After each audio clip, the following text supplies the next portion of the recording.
संत का दरबार संतोष की वसूली करता है।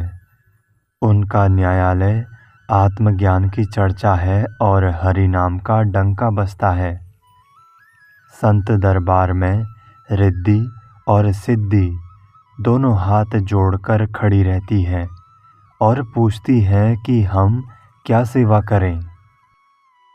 किंतु विवेकी उनको मारकर और धक्का देकर बाहर निकाल देता है। मुक्ति अपना सिर खोलकर अत्यंत दीन होकर प्रार्थना करती है कि मुझे अपनी शरण में रख लो, किंतु संत उसे धुतकार कर दूर कर देते हैं। ये उनका उत्तम न्याय है। पलटू साहिब कहते हैं कि संत माया को मारकर अपने आप पर ऐसा अधिकार कर लेते हैं कि अचल हो जाते हैं। संत पक्के योद्धा हैं। विशेष पलटू साहिब की वाणी में ये बात निरंतर आती है कि मुक्ति को दूर हटा दिया। ये उनकी मस्तानगी का काव्यात्मक कथन है। वस्तुतः उनका पूरा जीवन ही मुक्त रूप है। जो सबसे निष्काम है वही तो मुक्त है। मुक्ति कोई व्यक्ति नहीं जो किसी को विनती करने आए। सबसे निष्काम हो जाना मुक्ति है और पलटू साहिब सबसे निष्काम होने से निरंतर मुक्त स्वरूप ही हैं। यदि शब्दों के विवेकी मिले तो उनकी बातें सुने और कुछ अपनी बातें भी कहें। यदि वे विवेक पथ के हों तो बातचीत करना चाहिए। यदि केवल भावना प्रधान हो तो उनकी बात सुनकर मौन रहना चाहिए। सत्यरूपी गाय को सुरती से दूहकर दही जमावे और उसे मथ कर सार आत्मबोध निकाल ले। पलटू साहिब कहते हैं कि हे मित्र फकीर, अपनी आत्मस्थिति के आनंद में सदैव आनंदित रहना। कांच और कंचन समान समझें, मित्र और शत्रु में समता रखें। मिली हुई निंदा और स्तुति अनदेखी कर दें। किसी की भलाई बुराई में मन न लगावे। सांसारिक आशाओं को त्याग दे। सारी मानसिक भ्रांतियों को नष्ट कर दे और पाप और पुण्य से ऊपर उठ जाए। पलटू साहिब कहते हैं कि एक वही एकनिष्ठ आत्म उपासक है जो कर्म संस्कारों को परख कर नष्ट कर दे। सत्संग के बिना आत्मज्ञान की चर्चा नहीं हो सकती और आत्मज्ञान हुए बिना मोह भंग नहीं होगा। मोह के पूरा नष्ट हुए बिना समस्त वासनाओं से मुक्ति नहीं मिलेगी और वासनाओं से छुटकारा हुए बिना अध्यात्म में प्रगाढ़ लगन नहीं लगेगी। इसके बिना भक्ति नहीं जगेगी और बिना भक्ति के हृदय में आध्यात्मिक प्रेम नहीं जगेगा। प्रेम के बिना ज्ञान का महत्व नहीं है और ज्ञान के बिना संत नहीं। पलटू साहिब कहते हैं कि मैं सद्गुरु से यही वरदान मांगता हूँ कि मुझे सत्संग मिलता रहे। तू कौन है? अपने आप की सुधि कर। तूने कहाँ आकर अपना मन लगा दिया है? तू मनुष्य देह में आकर कितनी ही बार अपने को ठगाकर चला गया है, किंतु तूने अपने आप की पहचान नहीं की। जब अपने स्वरूप की भूल मिटेगी तब अविचल शांति मिलेगी। यही अपना काम बनाना है। तू अपने आत्म अस्तित्व को भूलकर बहुत बार भटकता रहा। पलटू साहिब कहते हैं कि जब पूर्व जन्मों के अच्छे संस्कार उदय हों तो विवेकवान संतों का सत्संग मिले। तब उनसे प्रेरणा लेकर व्यक्ति अपने मन की मोह माया मिटाकर अपना कल्याण कर सकता है। आकाश के मैदान में ध्यान की धूरी रमावे। गुरु द्वारा दिया हुआ आत्मज्ञान का मन में चिंतन करें। और इसी को मृग चर्म समझे। चंद्रमा ही मानो सिर का तिलक है। आत्म तत्व का स्मरण करे और हरि नाम का जप अवधूत अपने कान का बाला समझे। प्रेम का भभूत लगावे, विवेक की फावड़ी रखे और मन की निरंतर प्रसन्नता की लंगोटी और माला धारण करे। पलटू साहिब कहते हैं कि संतों की शरण में लगकर मनुष्य अपने कर्म बंधनों को काटकर मुक्त हो जाता है। शरीर को देव मंदिर समझे, मन को देवता बनावे और निरंतर मन की पवित्रता करना रूपी उसकी पूजा करे। ये निकट देव तथा देव मंदिर छोड़कर दूर कहाँ दौड़े। पानी पत्थर की पूजा करने से वे न खाते हैं न बोलते हैं। बिना सत्संग के लोग तीर्थ मूर्ति में भटककर लौट आते हैं और कुछ नहीं पाते हैं। ये शोधन करो कि जो देह में रहकर बोलता है वो कौन है। वस्तुतः यही राम है जो नित्य खाता है। पलटू साहेब कहते हैं कि बोलने डोलने वाले आत्मा की पूजा करो। जब मनुष्य विवेकवान संतों का सत्संग करता है तब वो आत्मा के यथार्थ स्वरूप को समझता है। मनुष्य अपनी मानी हुई देह, मकान और परिवार को देखकर माया की चमक दमक के प्रवाह में अहंकार वश फूला फूला घूमता है। वो भोला समझता है कि ऐसी ही चमक दमक में सारे दिन बीतेंगे। वो सुंदरी युवती पत्नी के साथ पालकी पर झूलते हुए चलता है। बैठकर मगन हो चार समय खाता है और बहुत मोटा होकर स्थूल हो गया है। खाट में सेज बंद बांधकर पौड़ता और बारंबार पान चबाता है। मानो वो रात दिन दूध का कुल्ला ही करता है। उसे भ्रम है कि मैं अमर हूँ, कभी मरूंगा नहीं।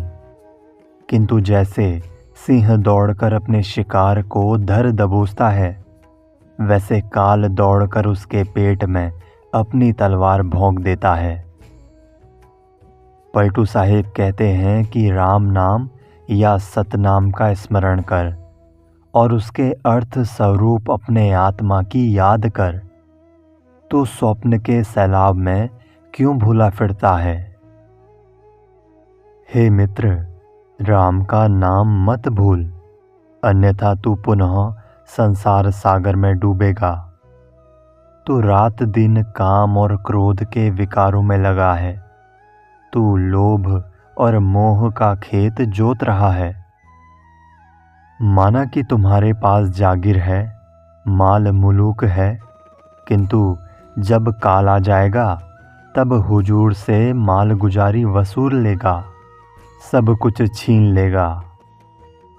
पलटू साहेब कहते हैं कि हे अभिमानी, तू किस ख्याल में पड़ा है। ध्यान रख, पल घड़ी और पहर में संसार से प्रस्थान हो जाएगा। अध्यात्म प्रेम। आत्मनुराग जिसके मन में लगता है वही जानता है और वो वही होता है जो सत्संग में बसने वाला होता है। कोई करोड़ों उपाय करे, उसे उसके निश्चय से हटा नहीं सकता है। जिसको आत्मविस्मरण जनित पीड़ा है, उसकी आँखों से झरने झरते हैं। उसे भूख और नींद नहीं लगती। उसके गले में तो आत्मस्थिति प्रेम की फांसी लगी है। पलटू साहेब कहते हैं कि उसका आत्मानुराग छूट नहीं सकता है, भले संसार के सभी लोग मिलकर उसकी हंसी उड़ावे। विशेष। अपना आत्म अस्तित्व जड़ दृश्य से सर्वथा भिन्न है। मेरे आत्मा में जगत है ही नहीं। मैं अनादि काल से शरीर को ही अपना स्वरूप मानता रहा। आज इसका ज्ञान हुआ। मैं अपने आप का विस्मरण कर दुख कांतार में भटकता रहा। ऐसा ज्ञान हो जाने पर साधक संसार से उचाट हो जाता है। उसको आत्मविस्मरण कांटे के समान चुभता है। वो सदैव स्वरूप में निमग्न रहना चाहता है। सारा जड़ दृश्य छूट जाने वाला है, परंतु मेरा अपना आपा आत्मा मेरे से कभी छूटने वाला नहीं है। अतएव साधक सदैव आत्मानुराग में रहता है। साधक आकाश के समान मन को शून्य करके अपने आप में मग्न हो जाता है और इसी मग्नता में उसकी लगन लगी रहती है। इसी लगन में उसका प्रेम पकता है। इस प्रेम में आत्मज्ञान होता है। फिर उसमें ध्यान जम जाता है। जब ध्यान दृढ़ हो जाता है तब आत्म तत्व का साक्षात्कार होता है। जब आत्म साक्षात्कार होता है तब साधक हरि नाम में लगता है। आत्मा ही हरि है और वो उसका गुणगान करने लगता है। जो आत्मचिंतन और आत्मचर्चा में पगता है वो सत्संग में अधिक दृढ़ता से लग जाता है। पलटू साहिब कहते हैं कि उसके आत्मानुराग की भक्ति अखंड हो जाती है। वो शंकाहीन होकर आत्ममग्न होता है। मनुष्य निशंक तभी होता है जब उसके मन से द्वैत का परोक्ष का भ्रम मिट जाता है। सिर पर कफन बांधकर आत्मस्थिति के लिए अनुराग करें। जब आत्मलीनता के लिए प्रेमी हुआ तब कहीं भी मोह नींद ना लें। सांसारिक चिंता की आग से सर्वथा रहित होकर ज्ञान की आग में रात दिन मन के विकारों को जलावे। जीवित जान से मृत हो जाएं। जीते जी अहंकार शून्य हो जाएं। सांसारिक आशाओं तथा जगत भोग की भूख प्यास को त्याग कर अपने विवेक बल से अपने दैहिक अहंकार को खो दे। पलटू साहिब कहते हैं कि आत्मस्थिति के अनुराग संग्राम में जब अपना सिर दे दिया तब कभी पीछे न हटें। वो असली क्षत्रिय है जो साधन के रण क्षेत्र में चढ़े और पांचों ज्ञानेंद्रियों तथा शरीर की 2500 प्रकृतियों को अपने वश में कर ले। काम और क्रोध में ये दोनों बड़े दुष्ट हैं। इन्हें आत्मज्ञान के धनवा बाण से मार गिराएं। इसके बाद काया किला पर कूदकर चढ़ जाएं और उसमें वैराग्य की आग लगाकर मोह को पूर्ण जला दे। पलटू साहिब कहते हैं कि वही सच्चा क्षत्रिय है जो अपने मन को जीत लेता है। वो स्वयं सबसे हार जाता है, सबसे नम्र होकर पूर्ण विवाद रहित हो जाता है। मोह की महासेना अंतःकरण में विद्यमान है। उससे युद्ध करने के लिए संतजन उस पर चढ़ाई कर देते हैं। इसके लिए वे विवेक की सेना तैयार करते हैं। वे आत्मज्ञान का डंका बजाकर मोह दल को नष्ट करने के लिए उस पर टूट पड़ते हैं। उनकी विवेक सेना के आगे क्षमा चलती है। जो विवेक सेना का रक्षक है वो मोह के घर घाट को रंग ढंग को जानती है। वहाँ भक्ति मुख्य सैनिक है, निष्कामता पैदल सैनिक है। वैराग्य अपने तेज सवारी पर चढ़कर मोह को घेर कर उसका नाश करने लगता है। पलटू साहिब कहते हैं कि इस प्रकार विवेक की सेना ने मोह दल को मारकर मैदान साफ कर दिया। जब विवेक ने संतोष का तोप चलाया तब सर्वत्र शत्रुओं पर विजय हो गई। वही उत्तम साधु है जो आत्मज्ञान की तलवार खींचकर शीघ्र ही मोह को मार डाले, काम की सेना को ज्ञानाग्नि में जलाकर और क्रोध को मारकर निर्भय हो जाए, फिर भय न रह जाए। मन राजा को पकड़ ले और उसे आत्मज्ञान के बंधन में बांध ले और क्षमा के ढाल पर शत्रु के सारे आघात को रोककर काया रूपी गढ़ लंका पर विजय कर ले। पलटू साहेब कहते हैं कि वही सद्गुरु का शिष्य मनोविकारों से शून्य स्थिति में निवास कर तथा इंद्रियातीत स्वरूप स्थिति में बैठकर आत्म विजय का डंका बजाता है।